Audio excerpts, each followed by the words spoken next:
Now I've got the pleasure to introduce another gentleman here that, again, probably needs no introduction, but in Bill's case, this is a newer organization, the Foundation for Freedom. And Bill was out in California as well. I was in California during that crazy time when all this started, and I couldn't even go to the bathroom. I literally tried to go to a restroom. All the gas stations were closed. All the supermarkets were closed. You couldn't go to a coffee shop. You had to call ahead to pick up your coffee. So basically, you planned your day around what am I having and where will I be back to the house to use the restroom. Crazy time. Bill, you were in San Diego. I didn't realize that. Bill was down in it's beautiful down there. And Bill, you had 5 kids. You were busy. Good Lord. My goodness. Good for you. That's a brood. I love reading these bios about people because you learn things. You got started with all this stuff with the Donald Trump situation in 2016. I got started back with H. Ross Pro. Remember H. Ross Pro with the big ears? Hey, I'm all ears. I'll listen up right now, okay? He was terrific, and he ran against, of course, our great legacy of Herbert Walker Bush, right? Who we all thought was a good player. Well, here's the thing, 1,000 points of light. We remember him.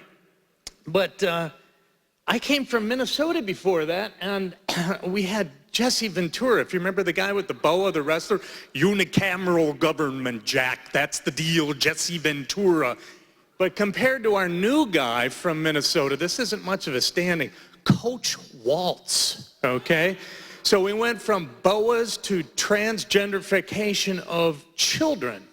I'm not sure what this says for Minnesota, and maybe that's why I only go back to visit, and I'm not living there. But Bill has big shoes to fill. He's got a namesake, Billy Mitchell, William Mitchell. If you remember the B-25 Mitchell they used in World War II, that was named after him. He was one of the people who started the Army Air Corps.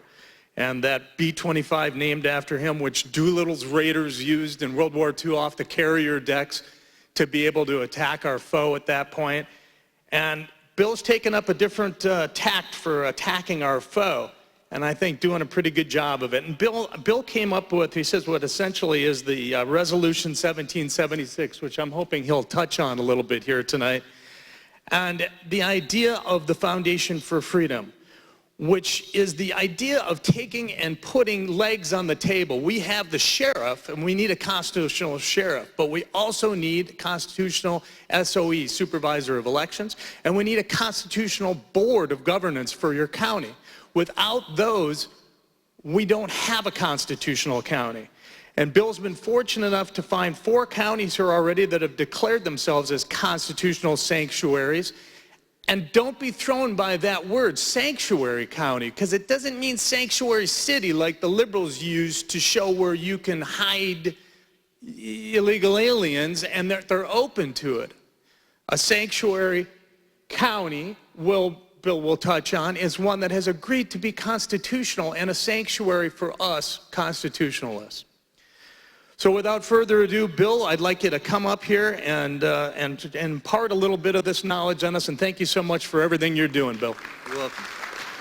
Thank you, Jeff. Okay, let's see if my PowerPoint's working here. I'm going to go dance really fast here because y'all are hungry.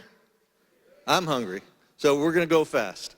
Okay, so just quick comment about who I am, how I got here, and all that kind of stuff. Jeff referred to the fact that I got kind of busy when Donald Trump got elected. I kind of was concerned because when he first got elected, I thought, you know, a lot of people are really surprised somehow that he won.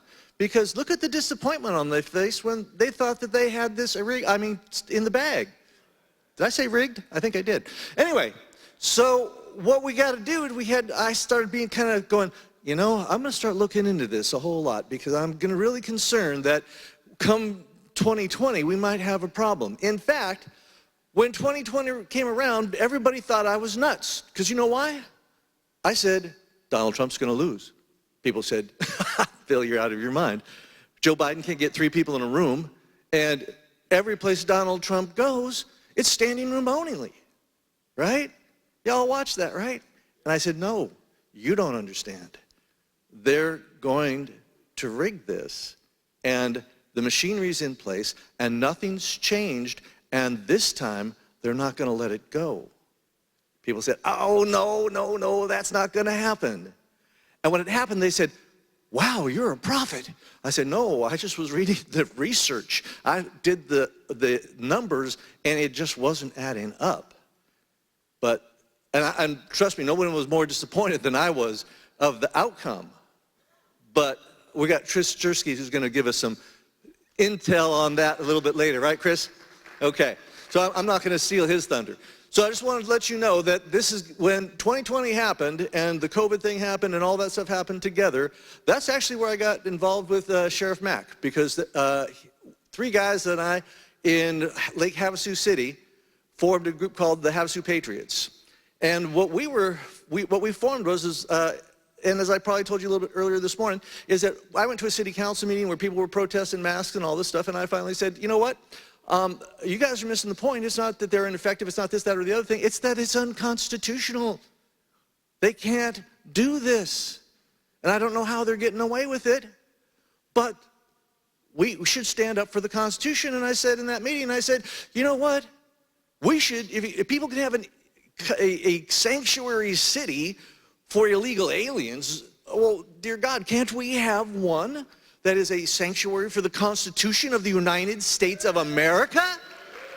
I mean, come on, right? And so I figured, well, I said that, and it's all going to be just fine now, right? Because I'm going to come back next week, and they're going to fix this for me, right? How many are you laughing right now because you think, oh, man, I had no idea? Right? Because I didn't. I thought it'd all be fine. The next week I came back, nothing happened, nothing changed. And I said, okay, well, wait a minute. I'm going to come in with all the stuff, the fact that they're violating their oath of office, that they're done all this stuff about Title 18, 241, 242. You're coming, all these things under the call of authority. And I came in with all that stuff, and I said, y'all creating trees, that's a capital offense. Aren't you going to fix this? They got out the aluminum foil and made me a little hat and said, thank you very much for sharing. You can come back again, talk for 3 minutes anytime you like. Any of you had that experience? Oh, yeah. Yeah, so it took us 1.5 years to figure out how to, first of all, make every mistake that we could possibly make trying to get a constitutional county together. But after 1.5 years, we finally figured it out and got it together. And we were able to get a resolution passed. Now, how many people know that a resolution is good and ordinance is better? Everybody know that? Because you're going to be hearing some people this afternoon about an ordinance. And that's what I would encourage all of you to do, but you got to create the foundation for that. And Christina, you're going to be a resource for us for that, right? Yeah, you'll be hearing from her right after lunch. So do not miss that, because if you want to have a constitutional county that has teeth, you need to be talking to her, okay? And you also need to be talking to Chris Hall, because he's the one that pushed it through on the county commissioner side of things as well. Okay, so what I'm going to do is I'm going to really quick run through. How many of you know why the government was able to rationalize what they did during COVID? Do any of you know what they cited as to thing? Well, we're going to get into that. We're going to find out. I'm going to ask, remember, what does this mean? This is, and this is. Okay, we're on board. Everybody who's here this morning, those of you who were late, that was what I was telling everybody. I like little audience participation, and that's how we participate, okay? And if I say, well, you can answer this one, that means I'm looking for direct feedback. Everybody with me? Okay, good. Well, let's see what we got here. Okay, we got the shameless plug for CSPOA. This is all the information there, so definitely make sure that you are, by the way, does everybody know that I am the Florida State Director for CSPOA, as well as working with the Foundation for Freedom. I really should be able to remember my own organization, right? But yeah, so it's that kind of day. Anybody have that kind of day where it's been real busy and like you're going, what was my name again? Okay, that's the kind of day I'm having. So let's go on here. So get to the next slide. And like I said this morning, I wanted to thank all of you who made it possible. Once again, I'm going to ask you all to stand. If you gave money, if you gave your time, if you are one of the people that came here as a vendor, or if you donated your time because you were a speaker, I want everybody to stand up who was involved in that, please, again. And give yourselves a hand, because this could not have happened without all of you. And I think most of you in this room somehow did that. And so I thank you from the bottom of my heart that you made this possible, all of you, and especially we had some very, very generous donors that made this possible for you, because this would have cost a whole lot more than it did for a lot of folks had they not made those kind of donations. So, enjoy your lunch because it ought to be a really good one. All right, so first of all, we already talked about the audience participation. And we're not going to go through this because we already talked a whole lot about the Bill of Rights and all that kind of good stuff. So I'm going to go directly into the question. As an elected official, law enforcement officer, member of the military, or private citizen, is there any act, executive order, law, mandate, proclamation, Supreme Court ruling, or treaty that the government could make that you would not enforce, follow, or obey? Is there? Everybody's head should, after everything you've already heard, you should all be going, that's right, okay. I know some people are waiting for lunch, but it's okay. Okay, that's right. So let's take a look at what comes next then. What about the COVID pandemic? Okay, so let's talk about that for a minute. What happened? Because there was some of the things we just discussed that took place that infringed upon your constitutional rights, and nothing happened about that for the most part, did it? So let's take a look at that. The city, county, state, and federal governments failed to acknowledge their responsibility as the lesser magistrates to provide a lawful, constitutional, Republican form of government that guaranteed we the people's God-given inalienable rights enumerated in the Constitution and the Bill of Rights. They instead utilized unconstitutional Emergency Powers Acts in clear violation of the Constitution and rule of law in the following ways. Governmental overreach. First Amendment, the right to assemble, stay at home, shelter-in-place orders. 14th Amendment, process, the Equal Protection Clause, the arbitrary designation of life-sustaining businesses status and not being equally applied. How about Title 18, U.S. Code, Section 242, we could also throw 241 in there. Deprivation of constitutional rights under the color of authority. Did that happen? Absolutely. Fifth Amendment, suspension of rights without due process. 9th and 14th Amendments, lack of due process and equal protection discrimination based on vaccine status. And last but not least, the Civil Rights Act of 1964 and the Americans with Disabilities Act of 1990, denial of access to public accommodations resulting in discrimination based on not wearing a mask or face shield, failure to honor medical and religious exemptions. Those things all happened. I know I woke up one day and thought, okay, I used to live in America. What happened? Well, let's talk about what happened. Is there such a thing as unconstitutional Supreme Court cases? Really? Wow. How does that happen? Well, let's take a look at some for a minute. Let's see if you guys know that. How about Jacobson versus Massachusetts, 1905? Anybody know that one? Oh, okay, here we go.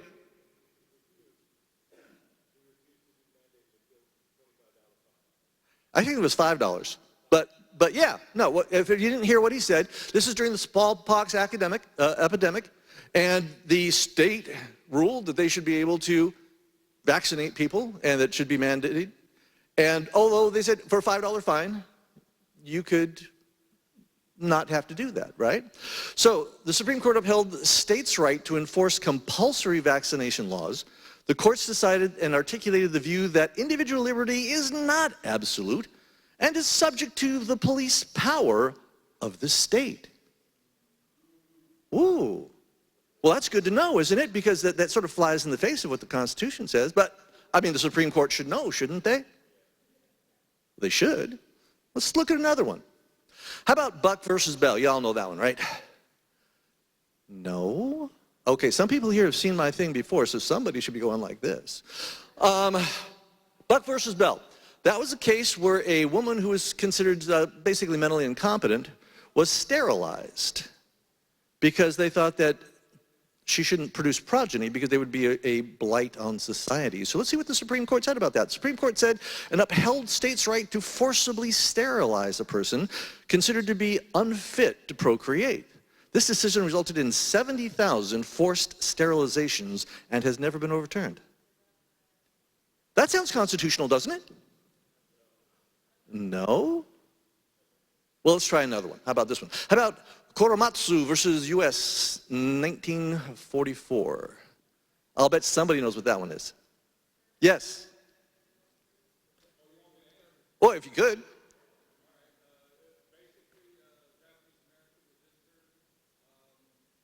You're absolutely right.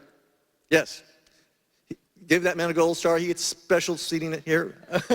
Okay, what we're looking at here is that this is during World War II. And this is going to tell you what happened there is that Japanese American citizens, in other words, Japanese folks of Japanese descent, they were interned in concentration camps. And this is what the Supreme Court said. Supreme Court upheld that the need to protect against espionage in a time of emergency outweighed the constitutional rights of Japanese American citizens. Now, if you got rid of the Japanese, you could just say American citizens, and it would still be the same, wouldn't it? So, now, why do you think I showed you these three? Because are there only three of these? There are a whole bunch of these. In fact, if you really want to look up unconstitutional Supreme Court decisions, get ready to sit at your computer for a while, because there's not just one or two, okay? In fact, you know, this Korematsu versus the 1944 case, it's held up as one of the worst Supreme Court rulings ever. In fact, they made reparations because of it and all these other things. But during COVID, they used it to cite why they could give you a shelter-in-place order. They used it to say why you had to wear a mask or why you had to submit to medical procedures. These three cases were used to say this is why your Constitution doesn't say what it does and that you don't really have the rights that you think you do. Are you all with me? Okay. So the Milgram experiment. Who knows the Milgram experiment? Okay, so I can see some of you have been in my audience before.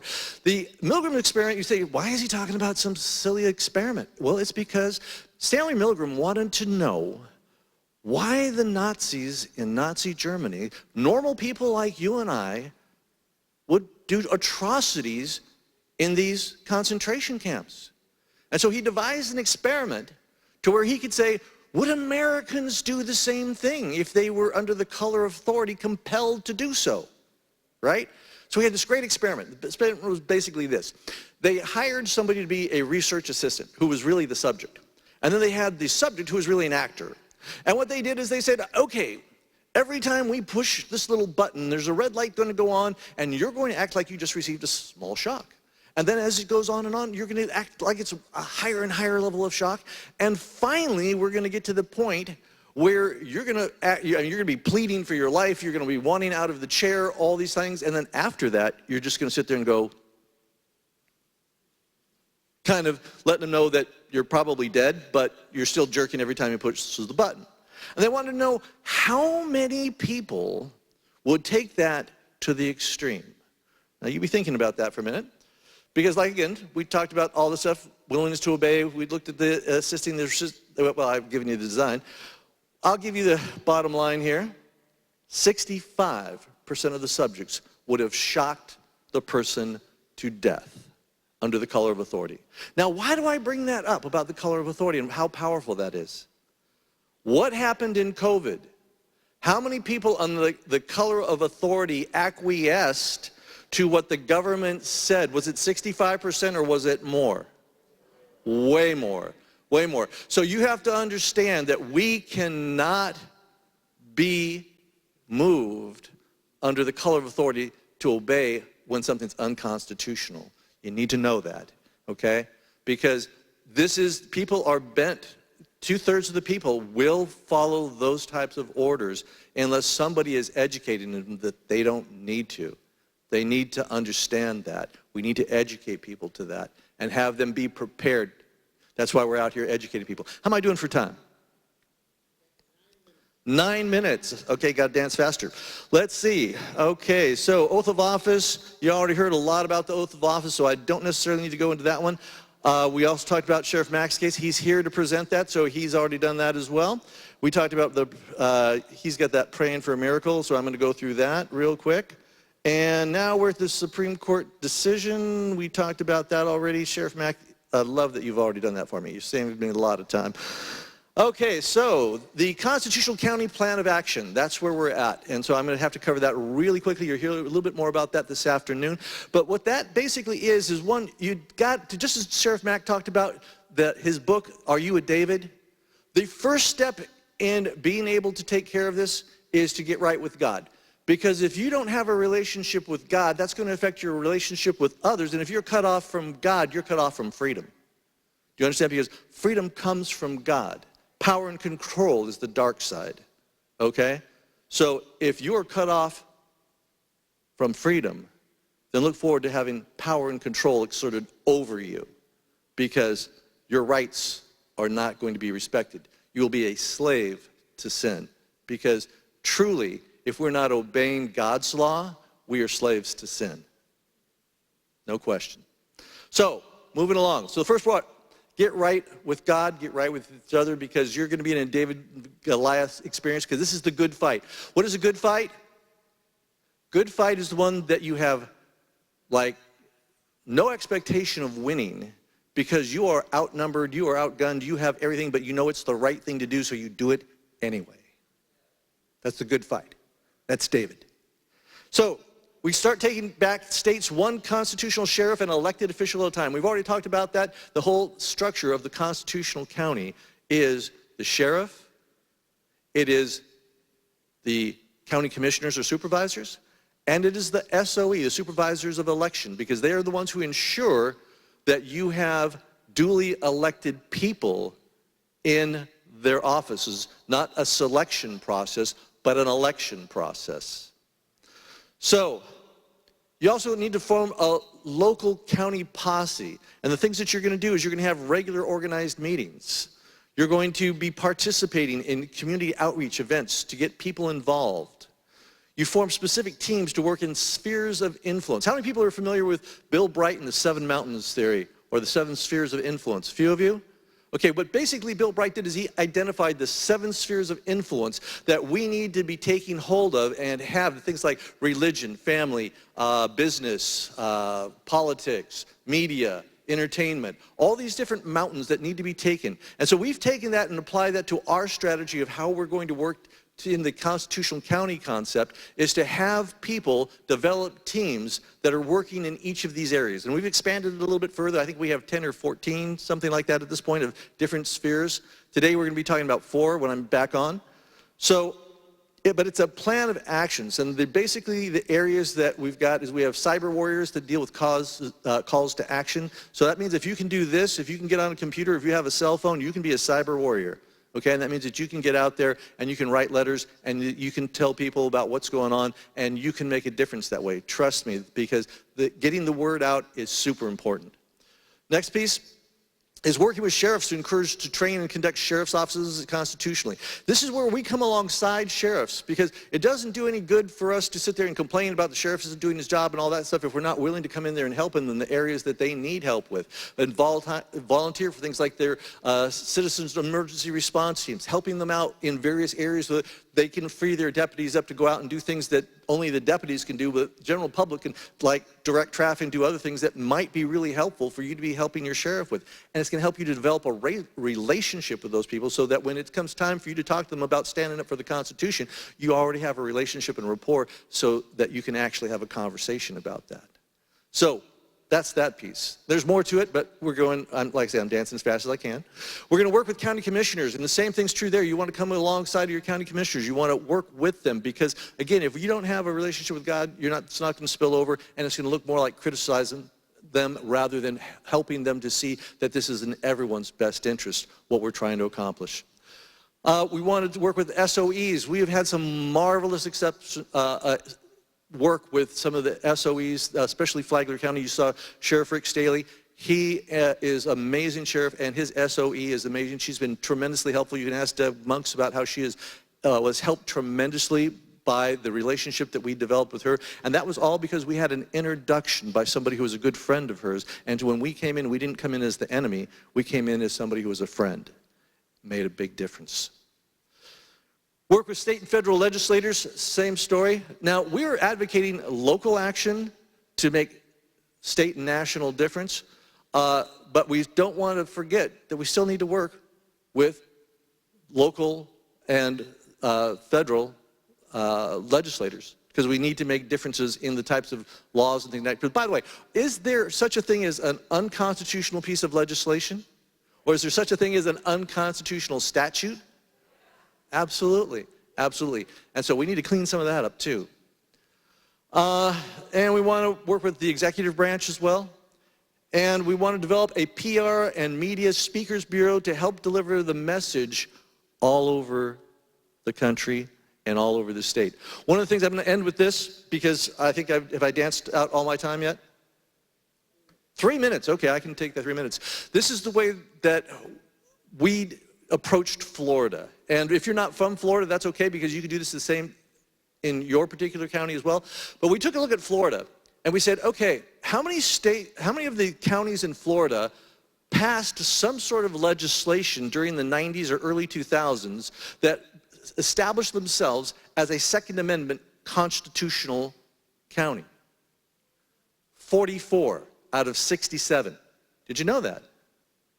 44, that's over 2/3. Now, when you take a look at that, we thought, well, you know, just as when Sheriff Mack put his case before the Supreme Court and said, look, this is unconstitutional, we need to do something about this, and the cities, 61% all over the United States, 61% did something similar to that as well. So that means the vast majority of the country was concerned about their Second Amendment rights. And then COVID happened. And what happened then? A handful of counties across the nation said, you know what, we're not just concerned about the Second Amendment, we're concerned about the entire Bill of Rights, because what happened to our Constitution, right? And so we were hoping that we would be able to get in Florida in at least 44 of the 67 counties in 180 days. We're at day 120. We started May 7th, 3 counties. Today, we have a presence in over 30. 120 days later.